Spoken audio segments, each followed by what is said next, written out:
Well, how's it going, friends and family? My name is Amos. Welcome to another episode of the Compounder's Corner. In today's podcast, we'll be talking about the companies reporting their earnings this week, along with my commentary and opinion on which ones I'm personally watching and avoiding. And just a heads up, it's a pretty big week. If you take a look at your screen right now, on a high level, here are the biggest takeaways from this week's earnings. First and foremost, we have 4 out of the 7 in the Max 7 reporting. And last week, Google reported. If they say anything similar to what Google said about increasing capital expenditures, I'm telling you right now, it doesn't take a rocket scientist. They will sell off. It doesn't matter if the revenue goes up by 20, 30, 40, 50%. If CapEx goes up, and free cash flow goes down, Wall Street will punish them. And because they're spending billions of dollars on data centers, except for Apple, and in the long run, I almost feel like that's going to be a value add for them. Like that's the differentiator between them and the rest of the Mag 7. Wall Street, they're going to want to see a juicy ROI. Like if you're going to be spending that much money, we need to see some progress. Financial returns. So Microsoft, Meta, Amazon, and Apple. So Wednesday and Thursday, I think everyone's going to be holding their breath. And then we also have the restaurant chains, including Chipotle, Cheesecake Factory, Yum Brands, and Wingstop. The most important KPI, the key performance indicators, will be same-store sales. Doesn't matter about the gross sales going up. They want to know whether or not each location is increasing the amount of money it's bringing in, right? So whether it's growing or not. And I'm paying very close attention to the restaurant space because as crazy as it might sound, even the most disgusting food chains, after going on a sell-off of like negative 50 or 80% and they reach their bottom, it's really hard to tell when the bottom is going to be, but once they reach that point, even the ugly ones, they've had some nice little rallies this year, including Cracker Barrel, Noodles and Company, and even Starbucks. So, kind of crazy. And then we also have the household essential giants, such as Procter & Gamble on Wednesday, but Colgate-Palmolive on Friday, both of which are favorites among the dividend investing community. And I'm also going to be paying attention because I have I think 9 or 10 grand invested in Procter & Gamble. But anyways, the payment processing and fintech giants are going to be reporting, such as Visa, PayPal, MasterCard, SoFi, and Robinhood. And in case you've been living under a rock, Stripe, they announced that they were trying to buy out PayPal for roughly $60.50 a share. And that's why in the past week and a half, PayPal's been going to the moon. And I think as that transaction or buyout gets closer and closer, I think PayPal, they'll fluctuate around like $59 to $61. The important metrics here include the transaction take rate, user growth, and overall gross sales. Last week, in my personal opinion, I think American Express reported solid and stellar numbers, but they still sold off. So if you are invested in Visa and MasterCard, I mean, don't be too upset because I think American Express kind of gave us a glimpse and a preview of what's going to happen. And then, most importantly, next week, on Wednesday, as you can see in the bottom of your screen, at 2 p.m. Eastern Time, the Federal Reserve, they're going to decide whether or not interest rates are going to get cut. Now, here's the thing. I think the prediction markets, they're baking in that the rates are going to hold steady. And if that's the case, then your high yield savings account, your money market fund, if you have Fidelity, SPACs, it's going to remain the same, which is kind of good, but it's also really bad for businesses. And if the interest rates stay in put, BDCs will sell off. And now, at this point in the video, we're going to hop into each day of the week on a deeper level. But before we get to that point, let's quickly talk about what happened last week. Now, up on your screen is last week's earnings and the companies that reported. First and foremost, SAP, one of my core holdings. They posted. It was just absolutely beautiful across the board. The only concern, in my opinion, was the leadership's commentary about the Middle East conflict causing longer decision-making cycles because companies are practically baking in costs to replace data centers and office buildings that might get hit by stray missiles. And I don't think this is just unique to SAP. So if other companies are starting to be a little more cautious about their software spending because of that, I think that's also going to permeate into other software companies as well. And on the bright side of things, after they reported the earnings, I think they went up 14 or 15% on a single trading day. It was a pretty good feeling as an investor of SAP. Their earnings confirmed for the time being that big companies, they are not replacing enterprise resource planning software with AI. Okay, they're not. But rather, they're using SAP to run their AI. That's what I've been saying this whole time. I think for those of you that believed in the whole narrative that prompt AI tools like Anthropic were going to make software obsolete, you've never worked a day in your life in corporate America. You really think they're just going to go ahead, uproot everything, and trust vibe coding? Absolutely not. Now, for the other low-quality software programs, sure. But when we talk about the software that holds all of your data and the backbone of the enterprise together, that glue, no. So based on SAP's commentary, I think this is really bullish for all the tier 2 SaaS players like ServiceNow, Salesforce, Oracle, and others. I didn't get a chance to tune into ServiceNow, but I'm assuming that things went well for them because their stock also went up by, I can't remember off the top of my head, like 6 or 7% on a single trading day. But anyways, last week we also had Lockheed Martin. On Thursday, they reported they're my second most favorite military stock. They absolutely destroyed their earnings because, I mean, this is also common sense, because of the amount of ammunition and missiles they're selling.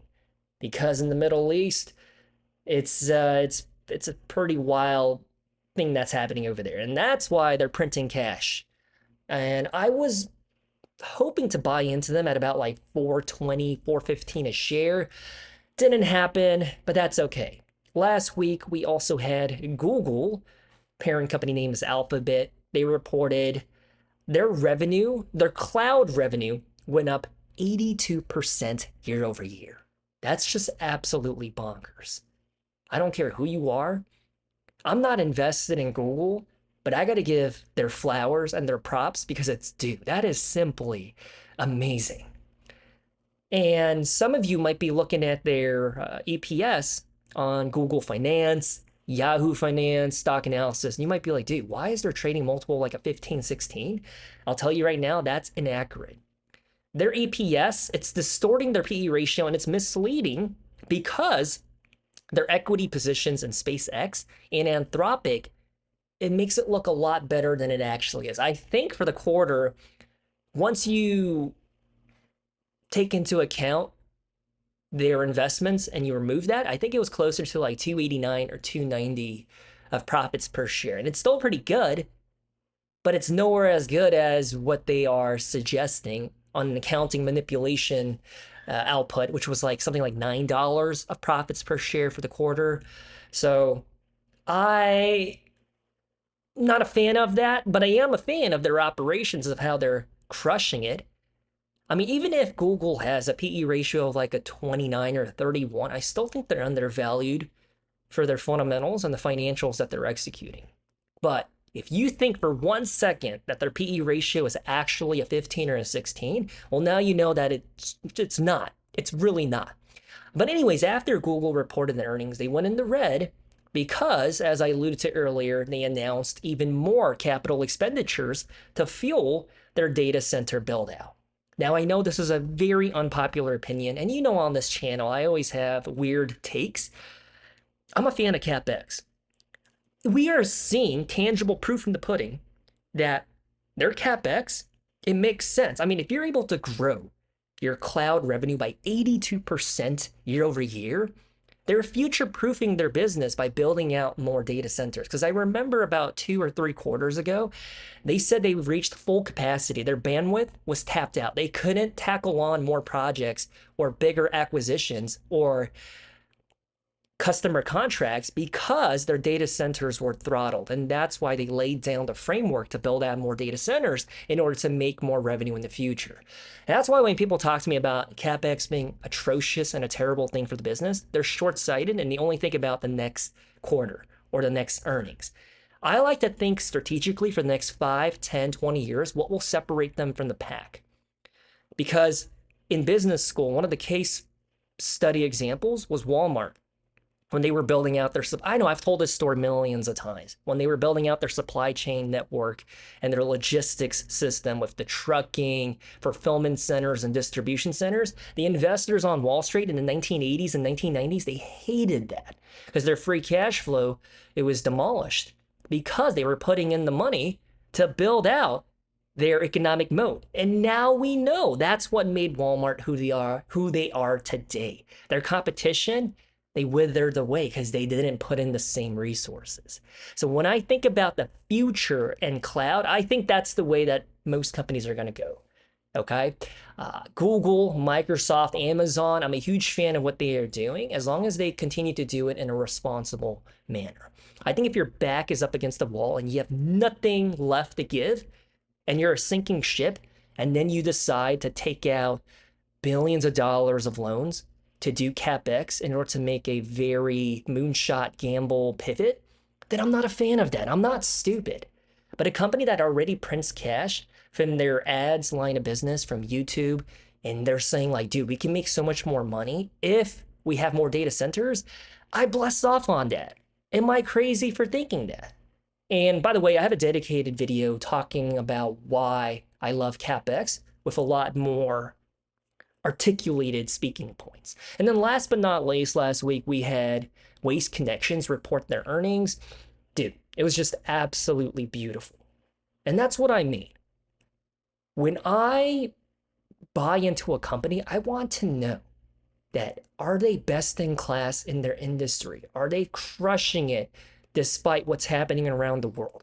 Are they a buy and hold? Gosh, I want to be careful with my wording, a buy and hold forever. And when I think about the waste management space, absolutely a high quality dividend compounder with cheese. So that's last week in a nutshell. Now let's go ahead and take a look at each day of the week in a closer format. All right, so to kick things off on Monday, we have AstraZeneca, the pharma giant. I do believe they're having a really phenomenal year in the stock market. Okay, no, they're not year to date. Negative 3.5%. I guess prior to about a week and a half ago, they were crushing it. They've just been dropping off. Wow, okay, might be time for me to revisit AstraZeneca. And then there's also, let's see, Brown and Brown, an insurance broker. Now this one I can say, for the past month, they have been doing well. Because I was taking a look at them, I think on Friday night, because I did a deep dive video on them not too long ago. And when I made that video, I think it was around like right before they fell off a cliff. But it's good to see them be recovering.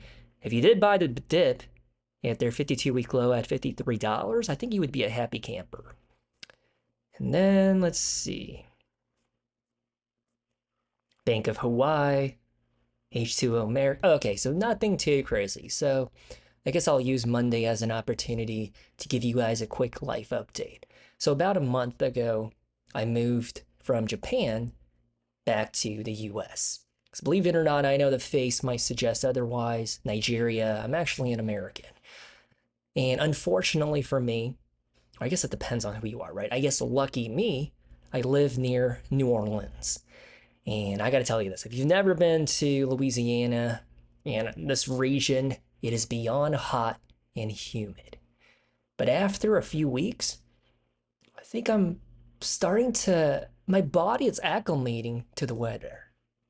Because I feel like my biggest complaint here was the how just disgustingly sticky it is. But I'm no longer sweating bullets whenever I step outside. So pretty happy about that.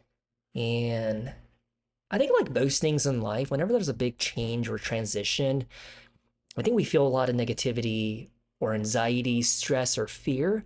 But I think if you just give it some time and you just get and you allow yourself to get adjusted, to adapt, and to overcome the obstacles that are in your way, things are not as bad.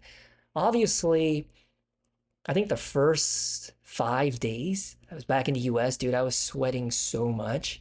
Because I mean, Japan is really hot and humid, but I think the South is a whole different category of hot and humid. Although I will say, as a guy that did modeling in Malaysia and Thailand, those two regions by far take the cake for being the hottest experience I've ever had. And a sit rep on the frozen meals for dinner situation. So I'm currently living in an Airbnb for about 5 more months. I know it's pretty crazy. I never thought that would happen, especially with a newborn and two dogs. It is quite the experience in my book of life. Instead of buying pots, pans, dishes, and everything else in order to cook at home, I mean, I ran the math and I ran the numbers. We decided to buy a cart's worth of frozen meals and, of course, to eat out occasionally. Because after 160 days or so, we come out ahead by going that route. And you can call me racist or ignorant. I will say this right now, okay? I've never had Jamaican beef patties before. Dude, I decided to give it a go, and I feel like my life has been a complete lie. The reason being is, why are Jamaican beef patties not more popular? Nobody ever talks about it. And apparently, based on what I saw on the internet, it's a thing in New York City with various chains. Because when it comes to New York City, I feel like everyone always goes on and on about the pizza and the hot dogs, but why not the Jamaican beef patties? So that's my call to action. If you want to have a pretty tasty snack that's about $1.50 or $2 per serving per patty, the Jamaican beef patty. I think it's very similar to the Mexican empanada. It's good. And speaking of which, there's a cemetery not too far from the grocery store that we go to. And every single time we go, dude, this is so sad, okay? Here's a fair warning up front. There's an elderly man hanging out at one of the tombstones, and he brings a chair, flowers, and everything. And going off an assumption here, I don't know his full story. I'm going on a limb to say I think he's visiting a loved one, right? And just to think about, he's like 95, maybe 97 years old, super frail looking. He had a wheelchair or a walker, and it just really puts things into perspective. At the end of the day, you and I, your neighbor, whoever's in your life, we're all just humans trying to figure this out and make the most of the time that we have on Earth. And between you and me, I think what blows my mind is thinking about that gentleman's life story. I don't know him, but at one point, that guy, that man, was someone's brand new baby boy. That's someone's baby. Like that just, oh, I don't know, it just is crazy. Someone held him, cared for him, and watched him grow. He lived an entire lifetime, built a marriage, and now here he is. Dude, it just makes my heart so heavy just seeing him grieving the person that he shared it with. I don't know if it's his wife, his son, whoever it is, it's still soul crushing, right? So here's a little reminder. I know this is a stock market personal finance channel, but here's a reminder to just be a little kinder to the strangers that you interact with on a day-to-day basis, because this is cliche, but you truly do not know the weight of the story someone is carrying or the battles that they're struggling with.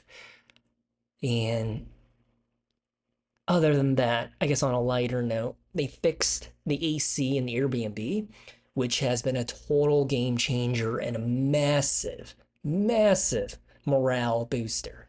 Because for the first week and a half in this Airbnb, the downstairs AC was broken. And it was so hot. It was just a miserable experience. But the fact that it's fixed, I'm a happy camper. And on top of that, some other good news. My studio gear from Japan arrived about a week and a half ago. So to have my setup up and running, an external monitor and a keyboard, microphone, and everything else, dude, it feels so good. As for the rest of our household stuff, we're going to coordinate to get that shipment as soon as we figure out where we're moving after this. Because believe it or not, we're not going to stay here in the deep south forever. This is only temporary. Now, with that said, I just wanted to fill you guys in on the loop.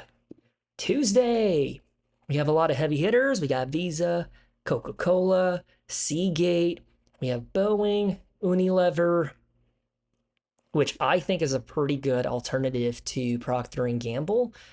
These guys are based out of Europe, and they practically do the same thing, except they have a food business segment, which Procter & Gamble does not. They also do laundry, lotion, skincare, all of that jazz. And I think they're having a nice little rebound, at least for the past, oh gosh, I guess since about June 4th till now, going from about 55 to 60. It's not very exciting, but they are having a small rebound. There's S&P Global, ticker symbol SPGI. Let's see what's been happening. In the past 5 days, negative 5%. Gosh.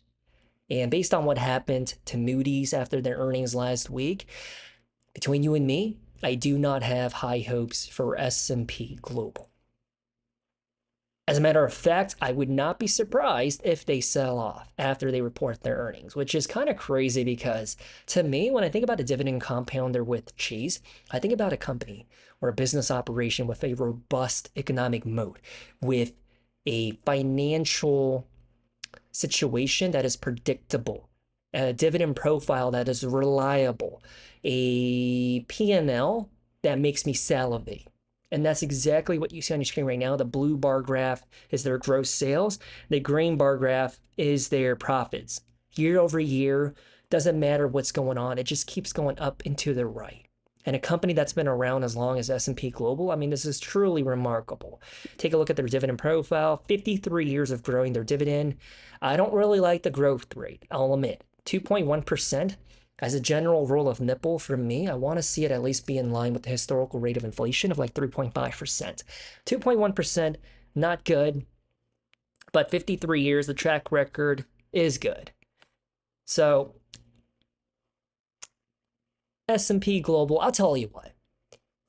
This is one that I'm going to be buying shares of depending on what happens on Tuesday. I know this is going to come across maybe tone deaf, or maybe even a little crude, but I kind of hope they sell off so that I can buy shares at around 390, 385. One can only wish, okay? There's also waste management, which for me, the waste disposal recycling landscape, my number one is Waste Connections, a Canadian company. My number two is Republic Services. Waste management for me, they're in the third place, but I would put Waste Connections in the A tier, Republic Services B+, and Waste Management as a B. So all else being equal, I wouldn't want to buy them. I'd rather go with Waste Connections. But if you're invested in Waste Management, the fact that I just said that they're in the B tier, it means they're better than 85 to 90% of the stocks out there. So you're making a tactically sound and a coherent decision, in my opinion. There's Mondelez, the confectionery, candy, and snack company, Cell Tower REIT, American Tower, Ecolab. Anybody else that's kind of crazy? Packer, the diesel engine manufacturer. There's Ford. Believe it or not, I've been monitoring Ford because it's one of those companies that has a pretty interesting future pivot. So for the longest time, I think from 2024 up until the beginning of this year, they were going gung-ho about EV manufacturing and batteries, right?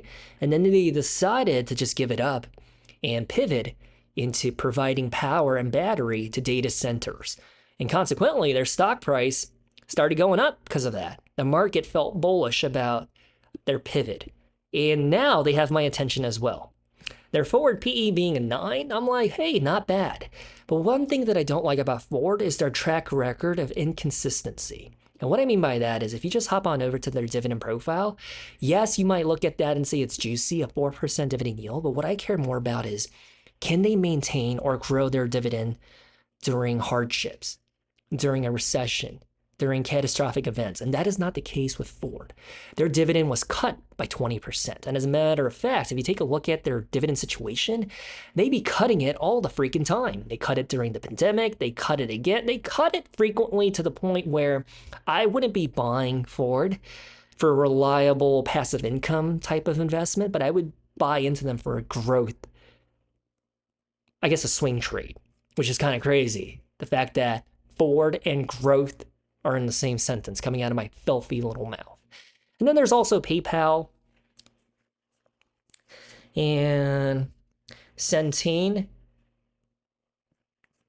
which is a health insurance company. I made a fat profit off of them. Pretty happy camper. I actually want to circle back and see what has happened to them since.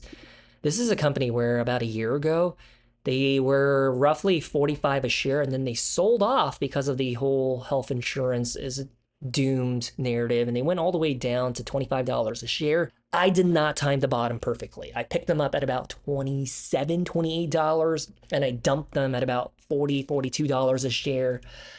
I mean, I thought I walked away as a happy camper, but I felt like had I just held on a little bit more, I would have 3x'd my initial investment, especially if I sold them at their high of $69. But it is kind of crazy to see the rebound of health insurance stocks. And I think that was a living testimony of value investing at work. When you took a look at the health insurance landscape and the numbers, if you just turned your attention away from the narrative that health insurance stocks are a scam, that they suck, that it's bad, but instead you looked at the tangible objective data and the numbers, I mean, what I saw was flush free cash flow, growing gross sales, like everything was pretty good. Yes, their margins were being squeezed because medical costs going up, senior citizens seeking out more treatment, and hostile governments and politicians turning their backs on them. Like, yes, there were some obstacles in the way, but I bought the dip. So that is a prime example of value investing at work, to buy the dip into high quality compounders when there's a lot of fear surrounding them. Because by buying into them, like even if you didn't buy Centene, you bought into the biggest player, which is United Health, and I say the biggest by according to market share. If you take a look at what has happened to them as well, right? They were approximately 600 a share, and then once that hit piece came out that their reimbursement rates, that Congress, that the current party in power were hostile towards them, dude, United Health dropped all the way down to 234. Now, I didn't time the bottom perfectly with them either. I think I accumulated shares at 265, 255, and at 245. I mean, look what happened, right? If you had bought the bottom at about 235 or 240 and you held on, dude, $420. That's why I wholeheartedly believe in and practice value investing. Value investing is not about buying cigar butt in ugly companies with a cheap valuation. Sometimes a company has a cheap valuation because they're absurd and they're ugly. Other times, the market misprices them. A high quality compounder that is absolutely undervalued to their inherent worth. That's when I like to buy them. When they hit my checklist of all the things that I'm looking for. Okay? So, sorry about that speech. Let's see. Anything else that's crazy? There's WP Carry. I really like them as a REIT, but they're probably like number 11 or number 12 for my priority of buys for REITs. So I would never consider them. One of my most favorite REITs that's on my watch list right now is Getty Realty. And they practically have a portfolio that rents gas station real estate to Wawa's, Buc-ee's, to Casey's General Stores. And if you know anything about those three gas stations that I named, I'm so bullish on them. And let's see. Skyworks Solutions, Semiconductor Player. Anybody else that's kind of crazy? Oh my gosh, I thought that was Micron for half a second. I was hallucinating. I was like, wait, why is their market cap 4 billion? It is not. I think there's a lot of water adjacent plays because I saw Xylem and now I see Itron. There's a lot of water stocks reporting on Tuesday, if that's something you guys care about. There's Slide Insurance Holdings, which to me, I truly think they're in the S tier out of the insurance landscape. One thing that's of concern is they predominantly only have coverage in Florida and South Carolina. But I mean, their portfolio, their financials look pretty darn good, knowing full well that Florida and South Carolina has a lot of natural disasters and flood and other risks. Let me drink some water. One sec.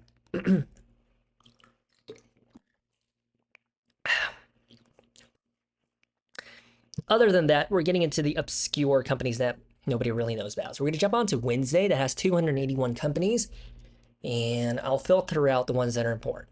Obviously, we have Microsoft Meta. I went on record by saying I absolutely think they're undervalued. Absolutely undervalued. There's Lam Research.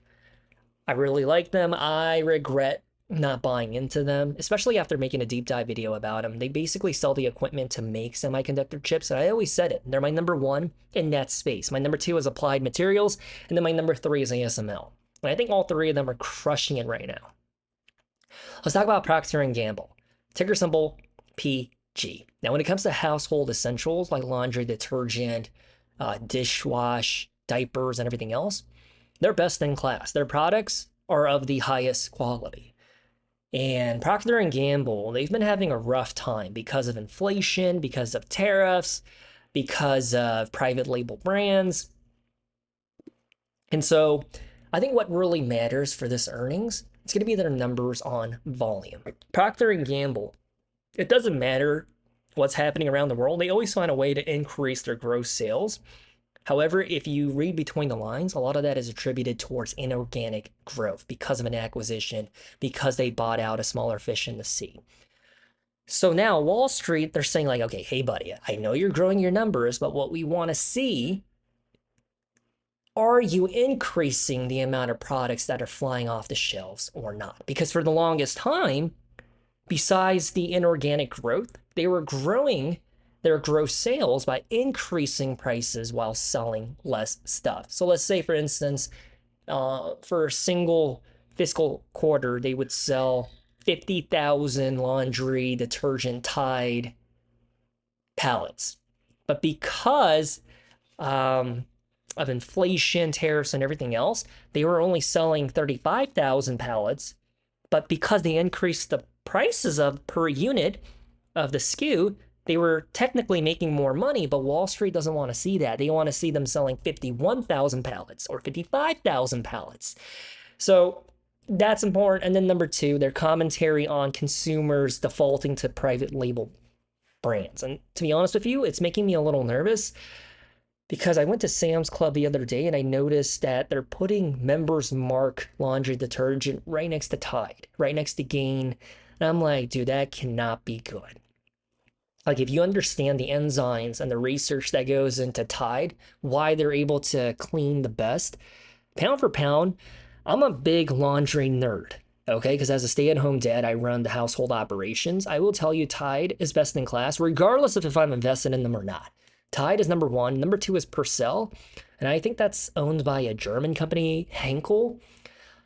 Tide and Purcell. When you start going for the off-brand or the cost-efficient laundry detergent, it doesn't have the same ingredients or cleaning power, and you're sacrificing your clothes coming out with more stains by saving a few bucks. Now, I will say this though. I think a few years ago, Costco used to have their Kirkland laundry detergent made by Procter & Gamble, but I think that relationship soured, and they're no longer making it for them. So if you did buy the Kirkland brand, then of course you were still getting almost pound for pound the exact same thing as Tide. Procter & Gamble, I have a lot of money invested in them. I'm really hoping things go well. Take a look at their dividend profile. It's exactly what you want to see in terms of standards. I'm just nervous because value investing poster child, it's got to be Procter and Gamble. And the fact that they're struggling, it's kind of disheartening to see. But we'll see. Let's go back to Wednesday. Don't feel obligated, but do give me some feedback on how the audio sounds, because I've been using the integrated microphone on my MacBook instead of using my big podcast microphone. And I think, to be honest with you, it sounds crisp. Because I'm almost getting to the point where I'm thinking about selling my microphone because I might not need it because the MacBook's microphone is so freaking good. There's Vertiv. I believe they do HVAC for the data centers, General Dynamics, military contractor. And then can we just talk about automatic data processing, ticker symbol ADP? I want to be completely transparent. I got it wrong with this one. So they're essentially a payroll and HR software company. And they're the ones that releases the data for the jobs report that comes out every so often. Like, hey, we added this amount of jobs to the economy, this or that. ADP. And at the time, at the beginning of this year, they went on this massive sell-off. They dropped from 300 all the way down to 188. I think I began researching them in February when they were around 200 a share. So ADP, Paychex, and Paycom. And my conclusion at the time, I decided not to put my money into them because there was just too much uncertainty. Instead, I went with Microsoft, and I don't think that was the wrong decision. But anyhow, there was one guy in the comments section who was really bullish about ADP. And you know what? I apologize because you were absolutely right. Because if you did buy the dip into ADP, even in the past 3 months, 26% in the green. Because if you compare ADP's performance to the S&P 500 year to date, 8.3%, and then the past 3 months, 4.3%. So had I ignored the sentiment variable and I did ADP for the past 3 months, 26%, dude, I would have been so happy. I messed up on that one. I'm sorry. And then there's O'Reilly Automotive. They sell car parts. And I think as the used car market, and especially the new car market stays, the numbers are bonkers. I think the average new car price out the door is $60,000 here in the US, and the average used car price is $29,000. I think more and more Americans are hanging on to their vehicles and repairing them. Instead of selling it and letting it go at 100,000 right before all the high mileage maintenance happens, I think more and more people are just going to push it to the metal, see if their car can hit 250, 300,000 miles. So I think Advance Auto Parts or O'Reilly and all these other car part retail stores, I think they're going to thrive. Now, is that always going to be the case? No, I don't think so. But I think for the next 2 to 3 years, that's going to be the case. There's Carvana, the used car dealership, Boston Scientific. This is a medical device company that's lesser known. They do not pay a dividend profile. I am going to be paying very close attention to them because they're on my watch list and I'm trying to accumulate a lot of shares. As you guys know, my narrative and my bold thesis. Oh my gosh, hold on. There's like a fly on my computer. My bold thesis on medical device companies, it's predicated upon the aging population here in the US. As more and more Americans live longer, I mean, we're no longer just going to perish at age 69, right? Most of us are going to see 75, 81, 85, as long as you take care of yourself. And to reach an older age, it's going to take medical intervention, surgery, treatment, operations, stuff that goes inside of our body, hip replacements, kneecaps, heart valves. So when I think about it like that, I'm bullish because I think Wall Street is way too siloed and narrow focus, and they're only thinking fat people going on GLP-1 weight loss drugs. They're not going to need heart accessories and heart valves and heart pacemakers and all of that. And I'm like, okay, that's one side of the equation, but that still does not address the aging population, like elderly. They are still, like, you can't defy genetics. Some of us, we're going to need an artificial heart valve at age 81, and not just because you're fat. So when I think about Boston Scientific, I'm really bullish. Like, obviously in the short term, things are looking kind of scary for them because they went on record in the last earnings report saying China, things are slowing down. And so the market punished them beyond belief. Take a look at that. You see what I'm saying? They went from $109 all the way down to 44. So my whole thing is this is a company that historically trades at a fat PE ratio. Currently, they're 18.5, predicated upon next year's EPS, a 13, rounding up. Their forward PE is a 13. You might be like, that's no big deal, Amos. Well, check this out. If you take a look at their usual forward PE, you will see that it hovers around a 24, a 24, a 26, a 33, or a 28. Now it's a 13. So historically, compared to themselves, they are undervalued. Take a look at their P&L. It is pretty darn good. And the unfortunate thing is they do not pay a dividend, and that's why for me, they're not my number one in the medical device. Okay? These guys are my number 3. So if things go south, which I kind of hope happens, do not be shocked, do not be surprised if I make in the next Cheese portfolio update, I say, hey guys, we added a new compounder. They're not a dividend compounder, but they're a compounder, and that's Boston Scientific. And by the way, I know what I just said, it might be very biased, but I can assure you I am not invested in them as of yet. I might be in the future, but not right now. There's L3 Harris, another defense contractor. Let's see, Electronic Arts, Old Dominion Frightline. I think that's the truckers. Garmin, Chipotle. Now with this one, I'm pretty bullish on, but of course I understand why the market is selling out of them because of the whole lettuce, diarrhea, foodborne illness that's going around. Yes, I do think that's going to hurt their numbers. And I think it's been going on since the end of June. So for the past 4 weeks, I think Chipotle, Cava, Sweet Greens, Taco Bell, I think all of their numbers are going to be hurting. Because think about it. It's all over the headlines. And if you have the choice as a consumer, why would you gamble catching something that gives you diarrhea for 30 days? What's the point of that, right? You might as well just skip out on it for the time being. I'm bullish on them, just not for the time being. It kind of reminds me of 2013 or 2014. I remember when Chipotle went through the whole E. coli outbreak, and their numbers, man, it suffered for that quarter. So I don't know what's going to happen. All I know is I like them for the long run.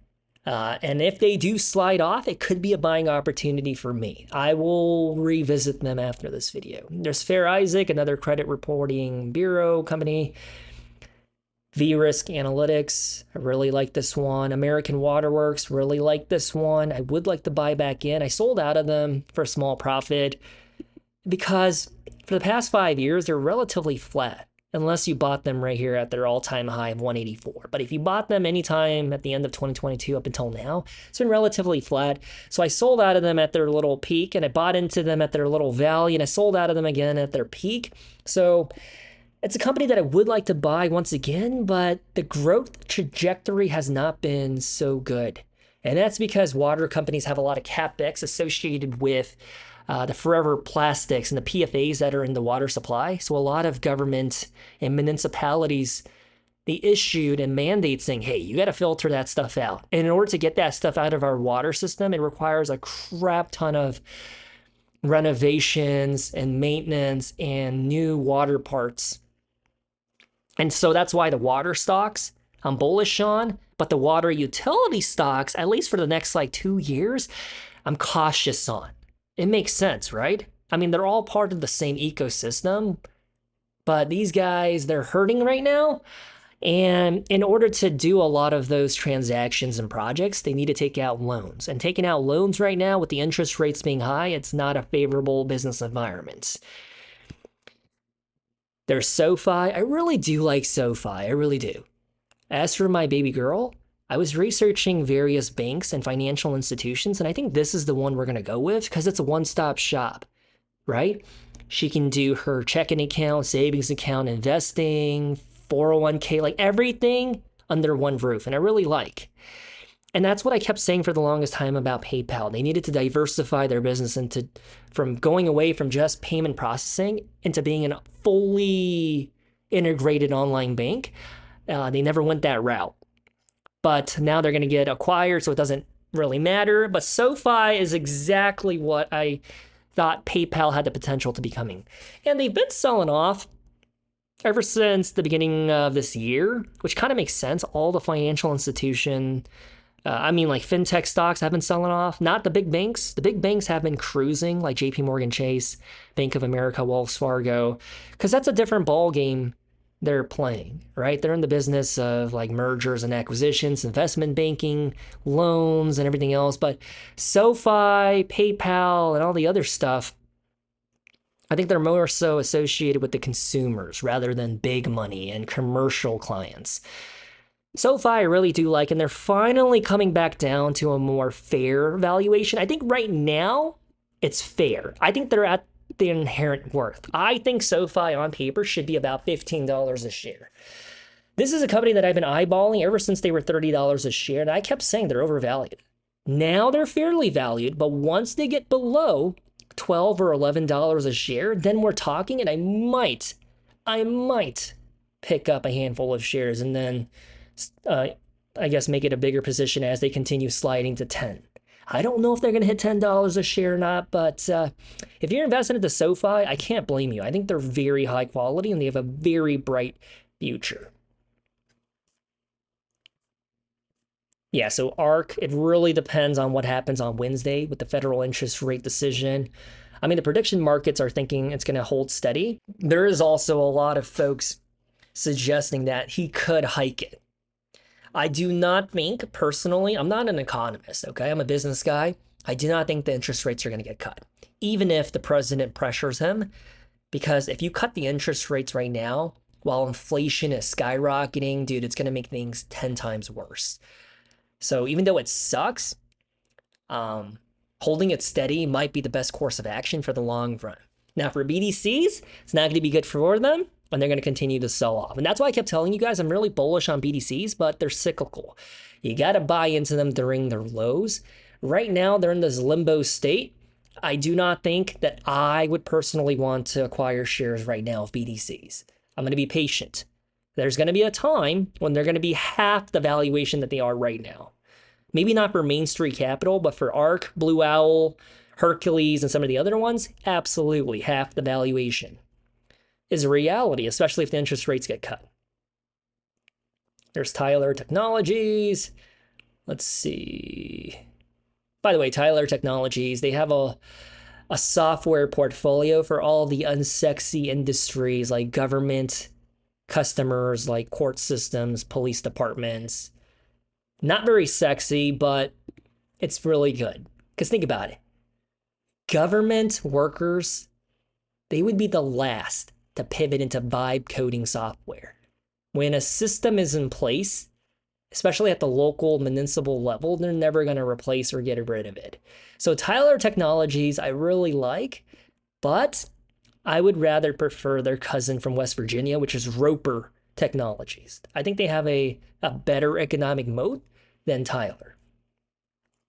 There's Sprouts Farmers Market. I really do like this one because when you think about the grocery landscape, I think Albertsons, I think it was Albert, it was either them or Kroger's. But either way, last week, one of the big grocery chain retailers, they reported their earnings with the leadership, and they were relaying the message that their customers were defaulting to private label brands, but also they're going towards Aldi, Lidl, Trader Joe's, and Walmart to get their grocery shopping, especially the low-income shoppers. And that made me reflect. And I was like, well, hold on. When you think about the middle class, the upper class, I think they're going to continue to shop at their grocery chain regardless of what's happening. Because even though the average American might be struggling right now, I think the rich folks, it's just business as usual. And I think they gravitate towards Whole Foods, Fresh Market, and Sprouts Farmers Market. Everything's organic, everything's natural. So if I had to buy a grocery stock, I think right now it would be Sprouts Farmers Market. The only thing that makes me hesitate is they do not have a dividend profile, and this year has been really volatile for them. They have highs and lows. I just don't know what's going to happen. And historically, this is a very low valuation for them. If I had to buy a grocery chain, I think I would go with Sprouts. But as I outlined on the Patreon, now that enough time has passed, if I had to buy the platform in which food is sold, which I'm more bullish on rather than the individual consumer packaged goods such as Flowers Foods or General Mills or Conagra, I'd rather go with Walmart for their great value brand.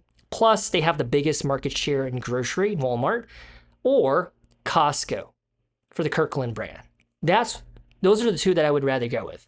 Sprouts, if I really had to, would be the only dedicated grocery chain. And then obviously Amazon for their Whole Foods. So that would be my priority of order. Walmart, my number one for great value. Costco, my number two. And then my number three would be Amazon for Whole Foods. And as we turn our attention to Thursday, obviously a lot of heavy hitters. Apple, Amazon, MasterCard right off the bat. Biggest market capitalizations. But if we scroll down the list, we've got Bristol-Myers Squibb, a pharma company, Stryker, a medical device, Altria, tobacco giant, Southern Company, utility, Sanofi, another pharma, Intercontinental Exchange, the New York Stock Exchange, Cigna, health insurance. They're all okay. I'm skipping them because I don't really have interesting commentary to add. But just taking a look at what's happening here, Hershey Company. Okay, here's an interesting one, Roblox. Ticker symbol RBLX. They're essentially in the business of selling a video game universe where through one platform, there's so many different genres and varieties of content that you can consume or engage or play. And they have over 150 million daily active players. Every day, over 150 million people are interacting with one another. No, it's not AI or bots, but humans. And if we take a look at what's been happening to them, they've been selling off because there's a lot of, I guess, changes coming to the landscape of social media and video games where it's restricting certain demographics. And I guess the markets are kind of spooked out about that. But me, on the other hand, I feel kind of bullish, even though I've never played Roblox in my life. I'm bullish about them because they don't spend millions, let alone billions of dollars developing games like Grand Theft Auto or whatever. Instead, Roblox, they outsource their game development to the players themselves. So the players will make and create a Roblox exclusive game. And when they do that and players log into their server, they rack up points. And that player who created that game for Roblox, they get paid in Roblox currency. So it's like, well, hold on, that's a kind of interesting business model. And if you take a look at, they're not profitable, but if you take a look at their gross sales, that is the definition of a compounder. That is disgustingly like, what in the hemoglobin? As a matter of fact, up on the Patreon, I posted how much I sold my cash secured puts for Roblox and the strike price that I had for Roblox. This is a company that I feel really bullish about, and I really hope that I can acquire shares of Roblox. I like them. Now, if you're a friend of the channel, then you would know that I'm invested heavily into Microsoft, and that gives me exposure to Blizzard, Overwatch, and what's the other one? Minecraft. So I do have my bases covered for the video game universe, but it would be nice to have Roblox as well. I think Roblox is a very good alternative to Minecraft. And then let's see if there's anything else crazy. I mean, there's a lot of names, but a lot of them, there's Stellantis. I used them as an example the other day of do not judge a company just on the PE. Like on paper, you would assume that Stellantis is a bargain because their forward PE is a 5.9. But if you take a look at their financials and their fundamentals, it is disgusting. Okay, it's a car manufacturer, parent company of Jeep, and some of the other really unreliable car brands. Not a fan of them. They're not undervalued. Yes, they're cheap, but they're not undervalued. They're cheap for a reason. They're not flying under the radar. Oh, and there's Huntington Ingalls. Wow, my number one military stock. Now, when I bought into them, it was during this dip right here. because they were having a lot of human capital issues with labor management, because all of their experienced hands on the shipyards quit, and so they had a lot of new hires come in, and consequently, their production and their capacity to roll out submarines, carriers, and destroyers for the United States Navy, the timeline was pushed back, which was not good for their business. But they've been recovering since then, and after the geopolitical tensions around the world, their stock price ballooned up to 460, and then they've been selling off ever since. I do think the investing thesis is still intact. They have a wide economic moat in what they do, especially for the customers that they serve. I think one of the reasons why they're selling off very harshly is that Wall Street is basically pricing in a Democratic sweep for all three pillars of the government in the next 2 years. Because right now it's a Republican majority, and the budget for military spending pretty much going to get passed. But a year from now, 2 years from now, the entire landscape could change, right? And I think the markets are pricing that in accordingly. But I will say this, Huntington Ingalls, I love them because they helped add a tremendous amount of CAGR to my portfolio, especially after I sold out of them. But at their current price point, I personally wouldn't pull the trigger. I do think there could be more room for them to fall, but easily one that I would jump in if there's an overreaction from the markets. SiriusXM, let's see. Let's go ahead and jump on over to Friday. There's 94 companies. ExxonMobil, oil and gas conglomerate. There's AbbVie, Chevron, another oil and gas conglomerate. But it also has PlayStation, so I should just say Sony Group. And then there's Medtronic, ticker symbol MDT. I recently did a dedicated deep dive on them on the channel, and they're my number 2 in the medical device landscape. My number 3 was Boston Scientific, and lo and behold, my number 1 is Abbott. So Medtronic, I would love to buy them, not at their current valuation. Go and watch the video. I present my case for why I'm bullish on them and the prices that I think I would want to buy them at. And just to be clear, they're not actually reporting their earnings on Friday. I had to look into it because I was like, wait, hold on. They just reported their earnings in June. So why are they on this calendar right here? It's the end of their Q1 for their fiscal calendar. And so I think stockanalysis.com made a mistake by putting them here. And there's Mercado Libre, which is the Latin America version of Amazon. I really like this one. I still think they're undervalued. Colgate-Palmolive. And then other than that, there's Church & Dwight, which I wouldn't consider, especially in the household CPG landscape. I'd rather go with Procter & Gamble or Unilever all day long.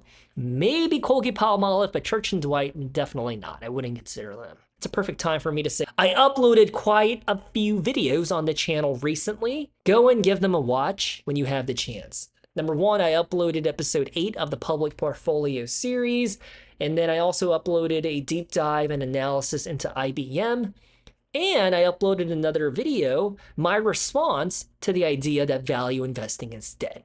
Anyways, I love you guys.